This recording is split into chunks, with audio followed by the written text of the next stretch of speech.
அருமறையை ஊழித்தனில் காத்தார் வந்தார், அது தன்னை அன்றயனுக்கு அளித்தார் வந்தார்.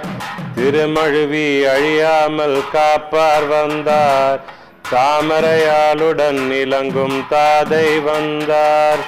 திருவுருவாய் தாம் பெருளாய் நிற்பார் வந்தார், திருவருளால் செழுங்கலைகள் தந்தார் வந்தார்.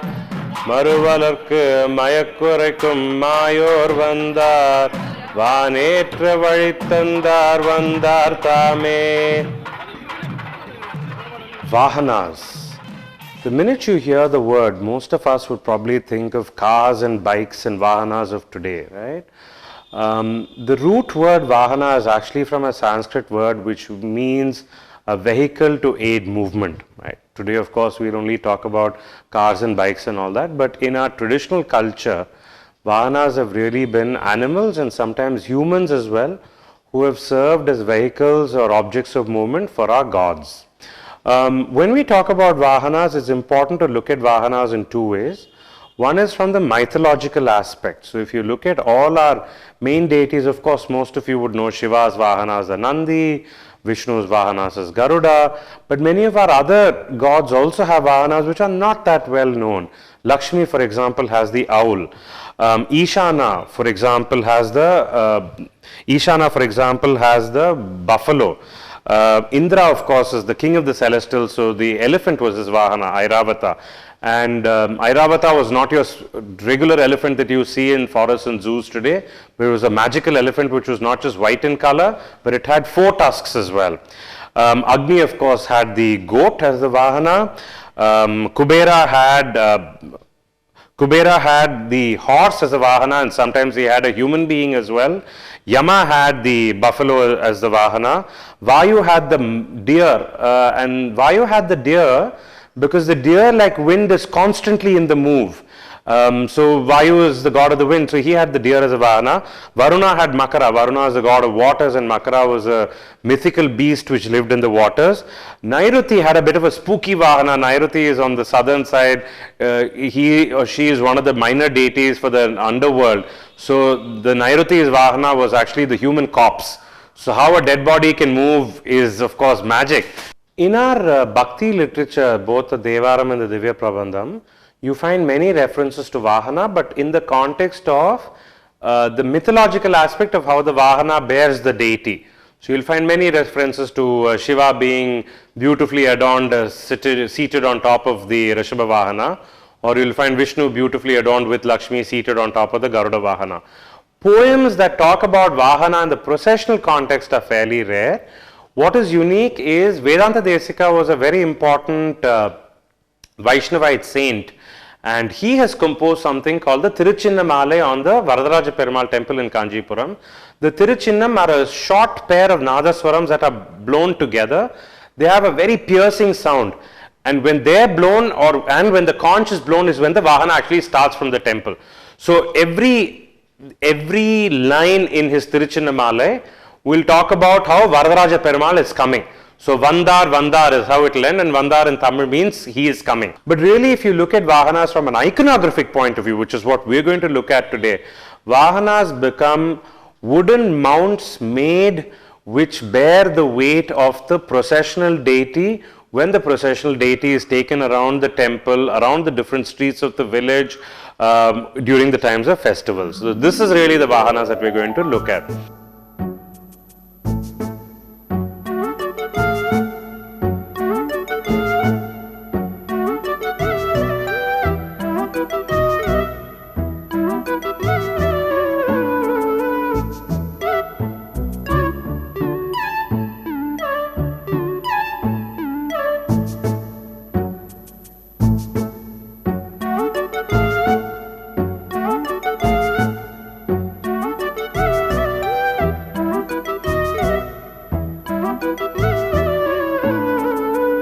Even today, when Vahanas are made, artisans treat it not just as a task that needs to be completed, but a sacred responsibility. So even today, the wood is very carefully chosen from trees which don't have a lot of blemishes. They look for trees which don't have nests of birds or snakes or any living animal which will feel disturbed if that tree is disturbed. And then when they start doing the Vahana, they actually pick an auspicious day. The eyes are drawn on an auspicious day. So many of these things that we do for the gods, we do for the Vahanas as well. And even on the day of the Vahana consecration, the artisan wears a fresh pair of dhoti and shirt, and he goes and consecrates it in the temple when it starts. So that's one part that's important. முதல்ல மரம் எடுத்து வந்து start பண்ணுறப்போ ஒரு பூஜை போடுவோம். ஒரு விநாயகருக்கு உள்ள ஒரு வாகனம் போட்டோம்னு சொன்னால் விநாயகர்கிட்ட ஒரு ஸ்லோகம் இருக்குது. இப்போ ஒரு கணபதி பண்ண போகிறோம், அதுக்கு முன்னாடி ஒரு படத்தை முதல்ல வரைஞ்சிரும். மரத்தில் எந்த சைஸ் பண்ண போகிறோமோ அளவு எடுத்து படத்தை வரைஞ்சிட்டு அதை பண்ணும்போது அதுக்குன்னு ஒரு சமஸ்கிருதத்தில் ஸ்லோகம் இருக்குது. அது எப்படி ரூபம் இருக்கணும்னு சொல்லிட்டு. அப்போ உதாரணத்துக்கு சொல்கிறேன்னு வச்சுங்களேன், ஒரு பாலகணபதினு இருக்குது. அதுக்கு ஒரு ஸ்லோகம் வந்து கரஸ்த கதலி சூத பணச்சேச்சுக மோதகம் பால சூரிய பிரபம் வந்தே தேவம் பால கணாதிபம் அப்படின்றது அந்த விநாயகருடைய உருவ அமைப்பு இப்படி இருக்கணுன்றத சமஸ்கிருதம் சொல்லியிருக்காங்க. ஒரு விக்கிரகம் பண்ணும்போதும் அந்த ஸ்லோகத்தை நாங்கள் மனசில் நினச்சி சொல்லிட்டு சொல்கிறதுக்கு ஆரம்பிப்போம். அதில் தான் அந்த சமஸ்கிருதத்தில் வந்து உருவம் எப்படி இருக்கணும், இந்த வலதுகையில் என்ன வச்சுக்கணும், இடதுகையில் என்ன வச்சுக்கணும் அப்படின்ற மாதிரி அதனுடைய ரூபத்தியான சொல்லியிருப்பாங்க. அதை சொல்லி நாங்கள் வேலையை ஆரம்பிப்போம். நாங்கள் மரத்தை தேர்வு செய்வதிலிருந்து அதனை கண் திறத்தல் வரையிலும் செய்யக்கூடிய சடங்கு முறைகளை எங்களுடைய சிற்ப நூல்களான சில்பரத்னம், மானசாரம், மயமதம், காஷ்யப சில்பம், சாரஸ்வதிய சித்திரகர்ம சாஸ்திரம் போன்ற சிற்ப நூல்களும், இது இல்லாமல் மரீச்சி சம்ஹிதை, பாத்ம சம்ஹிதை, காரணாகமம், இது போன்ற ஆகமங்களும் பல தகுதிகளையும் விதிகளையும் எங்களுக்கு நிர்ணயிக்கின்றன.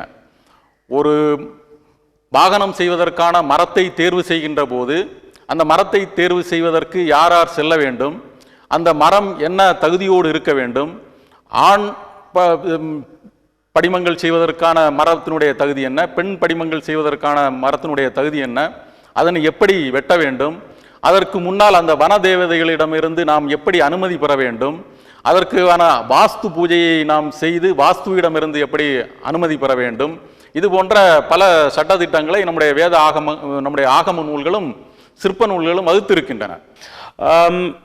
When we have to understand Vahanas, we have to understand the context in which they come. Vahanas in temples are always used during temple festivals. They are, in a way, it can be said, a uniquely Tamil Nadu phenomena. Of course, Andhra and Karnataka and to some extent Kerala also have Vahanas, but not to the extent that we have in Tamil Nadu, even in the sheer range. I mean, in my book, I have a total of around 50 odd Vahanas, all of them very different animals, some of them found uniquely only in one temple, found nowhere else in the world. So why are Vahanas important in festivals? To understand that, we need to understand why festivals at all are important in temples.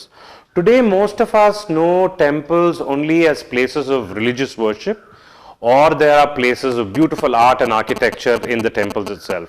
But in the old days, especially in the 10th, 11th and 12th centuries, temples performed a very, very important role in Tamil Nadu. The role that they performed was being the local representative of the king in the local community. Let me put it very simply.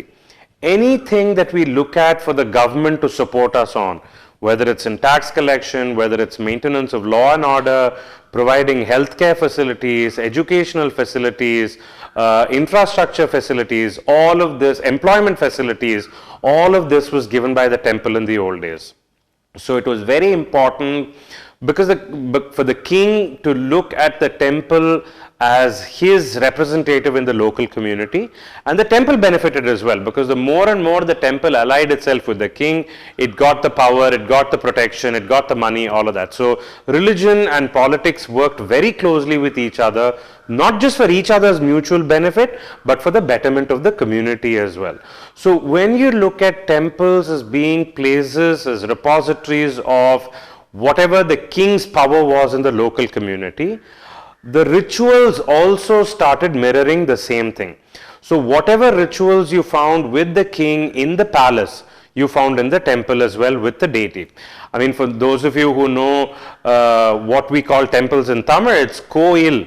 Ko means not God, but means king. Il is the short form of illam. So when we're talking about a temple, We think we're talking about the house of God. What we're actually talking about is the house of the king. When these temples became the house of the king, like I said, all the rituals that happened in the palace happened in the temples as well.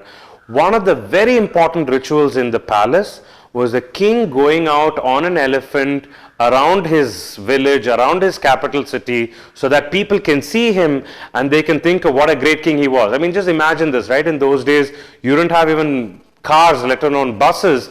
Here was this man sitting on top of an elephant with some hundreds of people in the front, hundreds of people in the back, singing, music, dance, warriors, weapons, everything. Even mentally picturing that image today, ordinary people who would have seen nothing more grander in those days would have immediately had a huge sense of respect to the king. That was really the focus that the king had and the processions had. We have Movar Ula and many other Ula. In fact, Ula is a genre of Tamil poetry where the poet actually just describes the king's procession. The fundamental purpose of the king's procession was to imprint in the minds of his subjects the greatness of the king, and therefore a warning, as it were, that you shouldn't mess around with the king. Right? So this concept is an exact translation of what you see in the temple for festival processions as well. So every day in the morning and in the evening, the deity would be on the Vahana, which is made out of wood, which is quite big. Most of our bigger Vahanas in Tamil Nadu are at least 4 or 5 feet tall. So imagine 5 feet high men holding on to another 5 feet high Vahana, and then on top is a bronze deity which is 2 feet high, and over that is a Prabhavali or an umbrella which is another 5 feet. So it's what, 10, 15, 16, 17, almost 20 feet high. Right, so it's a very grand sight of a 20 feet high moving display with some dancers and torch bearers and singers and reciters and the crowds and all of them coming together. And of course, sometimes if the temple's wealthy, there's a temple elephant that comes in the beginning. It's a very, very grand sight. So when the temples started paying a lot of attention to festivals, they wanted to mimic this king's procession, and that's how the Vahanas came into being. So every temple, when we look at a procession, when we look at a festival, Vahanas are an integral part because they're just visually, they capture the essence of how great the temple is and how important it is. That is purpose number one. The second purpose is, many of you may not know this today, but temples in the past were also banks. They functioned as banks would today in terms of giving loans to people. So when people saw the processional deity bedecked with all the beautiful jewelry, immediately they had a sense that our temple is powerful, our temple has money, they will be able to support us in our times of distress. Which is why even today the best ornaments for a deity are not found for the Mula Vigraha, which is the stationary deity that doesn't move from the temple precinct, but actually for the processional deity.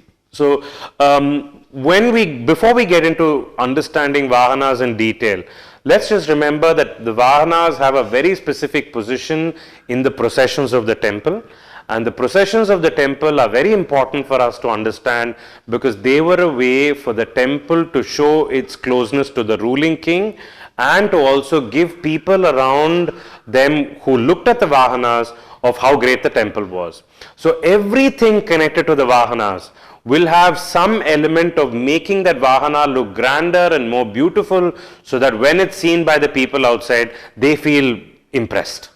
When we look at temple Vahanas and temple festivals, typically temple festivals happen for 10 days. And Vahanas would be seen 2 times a day, once in the morning and once in the evening. When we see a Vahana in procession, of course, like I said, it's literally a 15 feet high spectacle. Today, unfortunately, because of the Devadasi Abolishment Act that came into force in 1947, we no longer have dancing women in the front. What you will just probably see is a few people reciting some of the Vedas or the Divya Prabandham or the Devaram, and people going along with the Vahanas and maybe a Nadaswaram and a Taval, which is a very sad thing because if you look at the older images, there will be dancers, there will be different kinds of musicians, the temple elephant will be there, it will really be a grand spectacle. Before the Vahana comes out, the Sri Bali comes out. The Sri Bali, as it were, is a cavalcade, right? So today we've all at some point of time or the other been stuck in a traffic jam caused by a VIP with his convoy of vehicles. wasn't very different in the old days as well. Before Shiva came out, his Sri Bali would be the Trishulam. Before Vishnu came out, his Sri Bali would be the Sudarshana Chakra or the Vishuksena. They will do a quick procession following the same route that the Vahana will take, just to check if their god can come out and if everything is okay. So once they retire and then the Vahana comes out, when the Vahana comes out, of course, a lot of time is spent in decorating the deity with flowers, with jewelry as well. The Kanjipuram Varadaraja Perumal temple, for example, priests have excelled in not just decorating the front of the deity, but the back as well. So they have very unique kondes. Today, even women don't wear kondes because most women wear their hair short. But in the old days, even men and women used to wear their hair long. The Kodali Mudichu, for example, is one of the famous kondes of the Varadaraja Perumal temple. So not only does the Vahana have a beauty in the front, it has a beauty in the back. So those of you who would like to look at the hairdo in the back, you can see that as well. When we look at the numbers of Vahanas, typically Shaivite temples seem to have a lot more in terms of variety. The Nandi, of course, is very common. The Kailasa Vahana is an important one for the Shaivites because it's one which shows Ravana lifting Mount Kailasha, and that's a very, very popular theme in Shaivite temples, both in sculpture as well as in the hymns of the Devaram as well. In Shaivite temples, Ambal or Uma or Parvati, she has a separate set of Vahanas as well. So the parrot, for example, and the parrot is a symbol of love, and you see that very frequently. Mail, of course, is the Vahana for Muruga. You see that in Muruga temples. You see the goat as a Vahana in Muruga temples. Very rarely in the Brihadishwara temple, we have an example of black buck Vahana for Shiva, and again the black buck Vahana or the deer that Shiva holds in his hand, the Mriga, is very symbolic of our minds. And but the deer, of course, is quite common in Shiva iconography because Shiva holds the Mriga or the deer, and the symbolism here is that if our minds are like the deer, constantly looking around us, constantly checking what's coming on every side, our path towards attaining the essence of Shiva will be difficult. The best way for us to attain Shiva, therefore, will not be like the deer, but to stay focused on our concentrating to Shiva. So many of these Vahanas, you will notice, are animals, right? And there is a possibility that Vahanas came into processions in temples because they wanted to subsume local traditions of animal worship. Most of us will know that that Hinduism, like not many religions actually, Hinduism's roots are very, very strongly in the worship of nature. Today, of course, it's been a fashionable thing to start talking about ecological conservation. But in the ancient days, Hinduism actually, I think, looked at this in a very, very intuitive way and said, if we say that God is found in our trees and our rivers and our animals, there's an easier way for us to actually look after them and give them a lot more respect. So the snake, for example, for a long time, the snake has been considered a symbol of our fertility. Tortoise, for example, and you'll find this in Shiva temples, mostly sometimes in Vishnu temples, tortoise has been for a long time a symbol of stability. The elephant you'll find usually in both temples, mostly in Vishnu temples, the elephant has been a symbol of royalty, of kingliness, of manliness.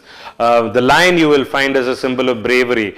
The parrot, like I said before, is a symbol of love. The hamsa you will find very regularly. The hamsa is a mythical bird which was considered to be so pure of heart that if you gave it a solution where milk and water was mixed, it could drink the milk and leave the water aside. So all of these are not just animals, right? Not only do they remind us of an essential quality that that animal has that we need to have within ourselves, but we also need to look at how, when we look at the animal, we are also reminded that the animal signifies nature, and truly at the end of the day, one of the fundamental precepts of Hinduism is that God is powerfully present in nature and in animals, and therefore one of the best ways to revere God is to revere nature and animals as well. So that's in a way the deeper construct of Vahanas.